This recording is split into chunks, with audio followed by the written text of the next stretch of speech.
of owning a cafe and the heroic deeds by Beware the Twister. Chapter 21 of Predator and Prey, Part 1. Sako Atsuhiro had once considered himself to be a magnificent showman. At the tender age of 20, he'd even secured a slot in one of Tokyo's premier entertainment venues and had drawn in crowds from far and wide for 3 paltry months. "We've seen you do that before," the dollars had cried. "We know how your quirk works. Do something else." Everyone was a critic these days. That's why he supposed at the ripe old age of 25, he'd given up on show business. There were only so many times his ego could stand to be called a hack, has-been, or one-trick pony. And so, where else was he to go other than the underworld?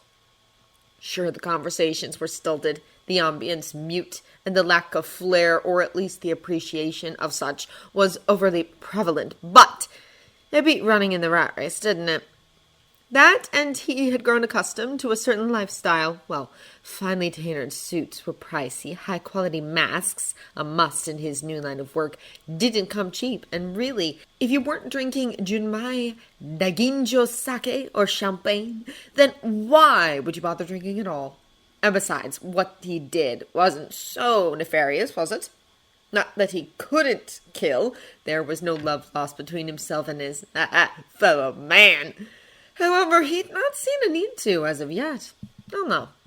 Easily capturing targets, people who'd pissed off the wrong loan sharks, idiots who thought that the Yakuza weren't real, fools who stole what they shouldn't and didn't know how to cover their tracks, and gift-wrapping them for whomever had purchased his unique services was far more profitable. That and such work didn't dirty or sully his preferred pristine, rich mahogany suede gloves. Now, did it? Bzz, bzz, bzz, bzz. Sighing, his doe eyes regarding his phone as it buzzed on the small side table next to his head whilst he lounged in an opulent cast-iron tub brimming with bubbles, a champagne flute in hand, Atsuhiro shook his right hand dry and grabbed it. "Mose, Mr. Grandpa speaking," he purred out the soundtrack to an old, yet fantastic, God, they didn't make musicals like this anymore, classic Weber's Phantom of the Opera, playing in the background. "Oh, well, adulting as a civilian isn't exactly easy, you know," he murmured when the job description was murdered. No, I'm not saying that I can't, or I won't," he mused with a light shrug that only the steamy ember-lit bathing chamber could witness. "It's just a little more pricey," he chuckled. "Walking into a public space and grabbing someone is surely more difficult than tricking someone into meeting me privately, after all," he reminded as the details of his target, a young, strong workaholic who lived in the apartment above his establishment, were revealed. Having to deal with people who thought that there was no subtlety or finesse behind what he did, and what he did fantastically well, thank you, was irritating and grating besides. "Does he have a quirk?" he pushed when the henchman started rambling about what a prick this cafe owner was. And of course it was a henchman, because the crime lords, kingpins, cartel runners, and brothel owners he, in some cases sadly, yen, wasn't it, worked with never called themselves. Plausible deniability. "What do you mean, you don't know?" he huffed, his eyes rolling incredulously. "If my target can shoot that scorching hot water from his hands, has eye lasers, or super strength, then surely I should know." "But someone will pay you 700,000 yen just to collect the guy and bring him to our main place of business." The crony cut in, and by God, he could hear the preening dickhead smirking through the phone line. "Will that cover not knowing what his quirk is, "You son of a bitch!" he laughed, his left hand snagging up his champagne flute with a pleased grin. "I mean, as weeks went, this one had been great. Many of his usual coffee orders had been swapped out for lemonades, which were quick to make and stored well. Dabi was also becoming more proficient in making the beverage, too. Since the sunny weather looked to be sticking around, and more customers were sitting in the cafe to chat as well. In fact, it had felt as though Saturday had sneaked up on him. So much quieter than weekdays, thank goodness. He'd not be able to keep up with his food prep, despite his employees' excellent assistance otherwise. He could hardly believe that All Might's birthday fell tomorrow, and that the man himself would be swinging by for his goodies. He was stuck in some... God, it sounded awful, but that was the price you paid when you were nationally famous, wasn't it? Fancy black tie event that evening to celebrate his big day with people he didn't know, the big lug not minding, though he'd heard the strain in his voice when he'd called earlier. A job, because of the yen he'd raised for our various charities. The life of a pro hero sounded just as tedious as he'd always imagined, didn't it? And not that he'd have too much time to think about the overly friendly and endearing man having to suffer for. Although today wasn't filled with the same rush of people desperately scrambling for food and drink before work, it was still relatively busy. Hell, he'd even had Mimi-chan's little gaggle of knitters set up in the study area, as the seats were continually filled both inside his eatery and outside. As luck would have it, today just so happened to be a prime opportunity to hatch another little plan he'd been working on. For who should have walked through his door at 11 o'clock than one of the people he'd seen a prime opportunity to help? When he'd introduced the girls, so many of the little booties, toys, blankets, and cardigans already stitched together, to Fuchida Sora, the young woman he'd told them about, 7 months pregnant and counting, she'd almost burst into tears. The elderly woman had embraced her, sat her down, and swapped cell phone numbers, addresses, and advice. It had been beautiful to watch, and as they'd left together, he'd been pulled into several embraces.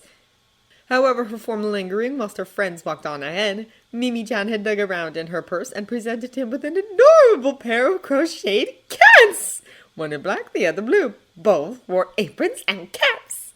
Before she left, Darby had squeezed her tightly when she'd opened her arms to him. He then asked his employee and his friend, potentially more, to place the gifts between the potted herbs upon the service hatch's broad sill, to keep the little figurine Izuku had bought for them when they'd gone to the mall together company.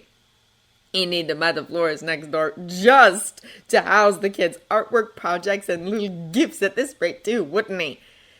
Then, during the quieter moments before lunch, his employee had cleaned, with Tomura helping. At one stage, he'd watched them make a bet as to who could clean the most tables the fastest. Such good kids. And hearing the shorter teens squeal out a laugh when the flame quirk user tickled his sides as a distraction had been hilariously cute. Whilst he cooked and baked, he'd been grateful for the chance to leave the service bar since his cakes, just as he'd hoped, had stayed popular, and, for the life of him, he never seemed able to make enough bread. On reflection, these were only good worries to have, weren't they? Also, they'd have the pleasure of Izuku's company from 1700 until 21:30 that night, since Inko had been invited to a small party by her boss to celebrate the incredible work that she and her department had done. It was about time that her ungrateful employers realized how amazing she was. He'd sent her off that morning, when she'd come to ask if he could watch the boy. Of course he would, with a dozen fondant rabbit-eared and faced cupcakes for her to share with those colleagues. He'd needed taste testers and critics since he planned on making 24 more for All Might's birthday anyway. The lunch rush, too, passed with its usual speed and profit. A group of MU students had decided to set up a picnic outside after Kaoru Awata, or Bubble Girl, as he'd previously known her. She'd told him her real name with a blush and a smile because she thought him trustworthy enough to know it. Asked permission.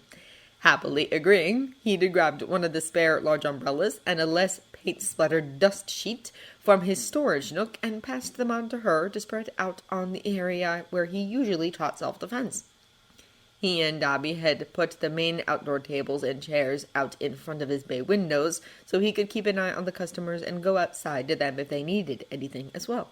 Then, as the afternoon led into the evening, Tsuyu and Ochako, the beautiful children that they were, had drawn pictures of their super fun water park adventure for him. They'd been similarly and proudly displayed next to Hitoshi's prize-winning report. The iris-haired child, too, had come by for an evening meal. His mother had had to make an emergency call, but would be coming by to pick him up later. If the small hopeful smile on the boy's face and his quiet question of, "Do you still need someone to help you in the Café Aizawa-san?" Was anything to go by, then Kimiko was finally going to accept his offer of a job.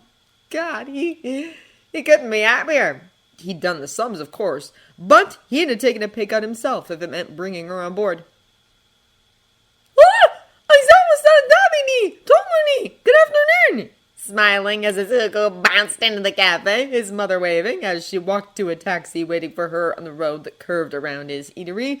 Shouta waved back to her while saying, "Good afternoon, Izuku. Hey, what your usual?" Did the tattoo skip past them with a, "Yes, please!" and towards the study area where Hitoshi was still drawing. Ochako and Tsuyu had already made their way home together, and now, since many people had other things to occupy their Saturday evenings, he could make his way back into the kitchen to finish off All Might's order, whilst the teens oversaw the boys and any customers who might come in. It always felt good to be productive, didn't it?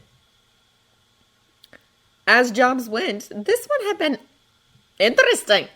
Oh yes, interesting, and admittedly worth so much more than the yen he'd been paid for. Not only was Aizawa-san very easy on the eye, he'd always had a thing for tall, dark, and handsome men after all, but the food and drink, all created by his fan no less, was delicious.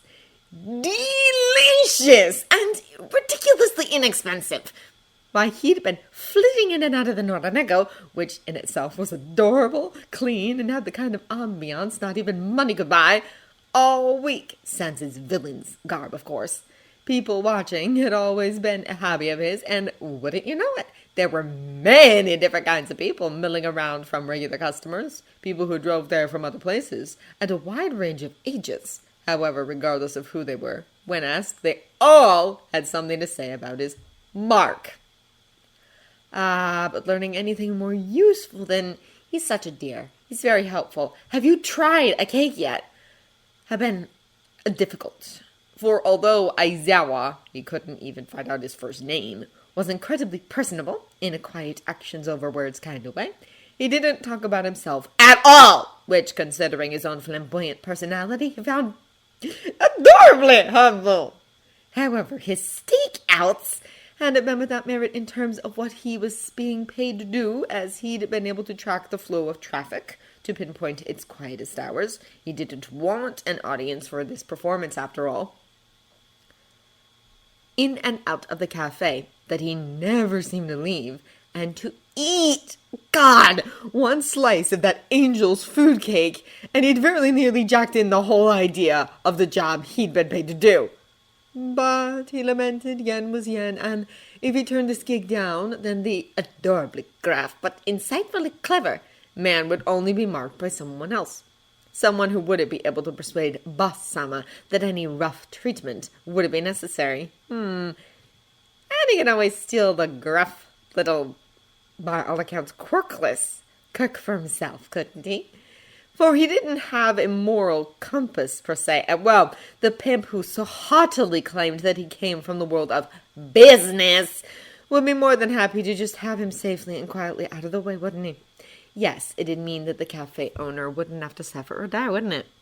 And he, in turn, would be more than happy to have fresh pastries for breakfast every morning.